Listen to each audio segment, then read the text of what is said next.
পটিয়া উপজেলার হাইদগাঁও উচ্চ বিদ্যালয়ের প্রধান শিক্ষক শ্যামল দেয়ের পদত্যাগের দাবিতে এক প্রতিবাদ সভা অনুষ্ঠিত হয়েছে। 11 জুন বুধবার বিকেলে হাইদগাঁও ইউনিয়ন পরিষদ মাঠে বিশিষ্ট রাজনীতিবিদ নাসির উদ্দিনের সভাপতিত্বে অনুষ্ঠিত হয়।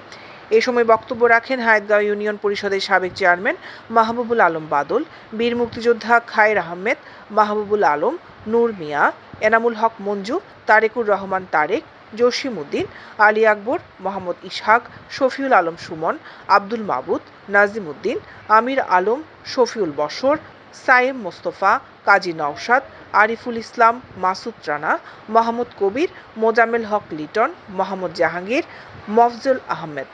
বক্তারা বলেন, হাইদগাঁও উচ্চ বিদ্যালয়ের প্রধান শিক্ষক শ্যামল দে আওয়ামী লীগের একজন চিহ্নিত দোসর। তিনি হাইদগাঁও উচ্চ বিদ্যালয়ে লেখাপড়া করানোর কথা বলে শিক্ষকদের সঙ্গে কোন্দলে জড়িয়ে পড়েছেন।